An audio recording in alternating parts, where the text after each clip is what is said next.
Hello, I am Shania Moore, and I'm an actress and a creator in Houston, Texas, based in Houston, Texas. I am the writer of Synapse, the play. Synapse is about a group of neurodivergent people who see the world a little bit differently and experience the world a little bit differently, and they have to come together to solve an issue. But it's more just about their friendship and familyhood and kind of what makes their world go round.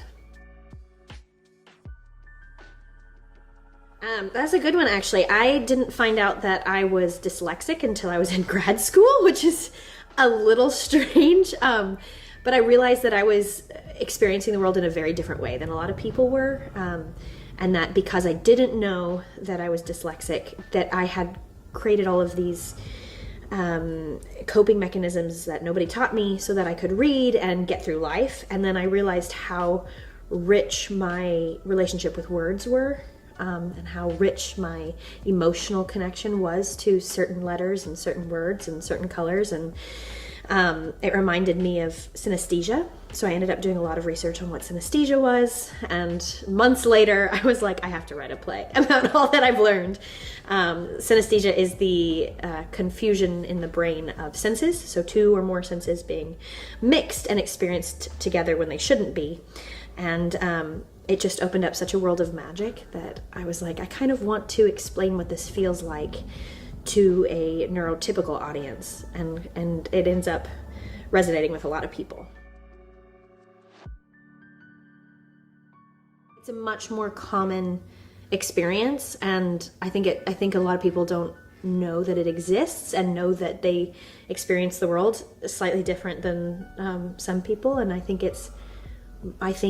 synesthesia and neurodivergency is almost a blessing in a way, because you experience things in a deeper form than a lot of people. And so the concept of the play is that those people who experience the world in a deeper form actually can read and repurpose the energy of the things around them, and including the planet itself.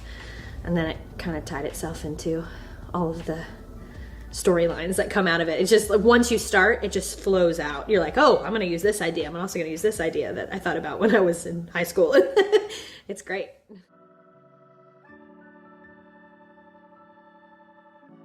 I absolutely love movement being the base form of where I start playing with this piece, mostly because the biggest bits of feedback I get are, I don't know how you would do this without CGI. I don't know how you would do this without putting it on TV. And I don't want to use computers. I love how specifically movement and sound put together, and then sometimes with lights, and then sometimes with tech elements, it really does feel like you're seeing something magical on stage. And your brain knows, oh, that's just somebody jumping over a stick. But in your head, you're imagining all of these things that's happening to this character. And it's not just somebody jumping over a stick, but how it's been staged feels magical.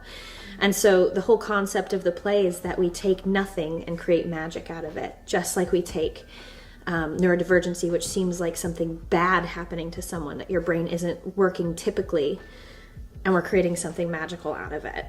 So CMT specifically has a great direction towards movement and creating something out of nothing. And I absolutely adore that approach and want to see what we can create together with just words and movement, maybe some lights, and kind of figure out how we can workshop this into having a living, breathing form.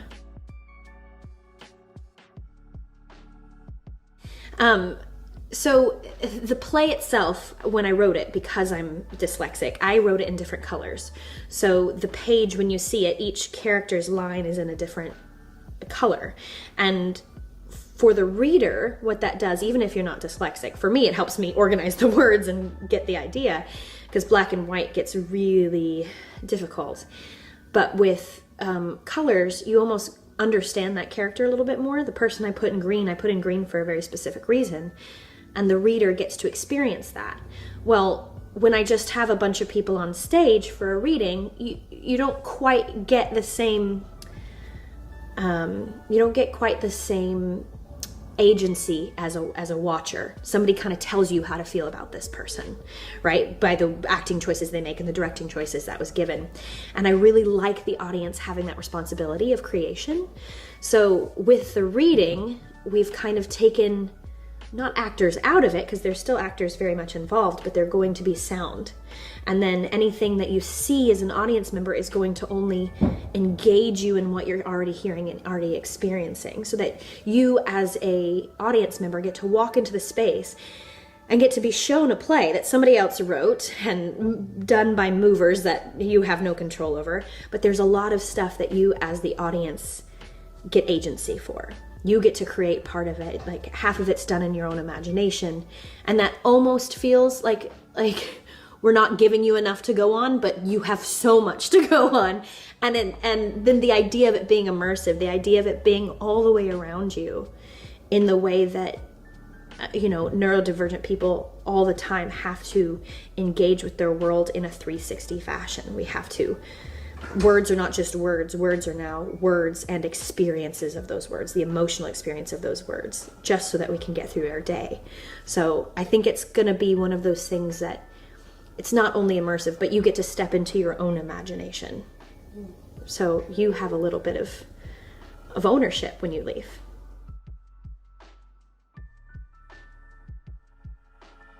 Honestly, it's ready to be seen and experienced by audiences, I believe, of all ages and all types. Awesome.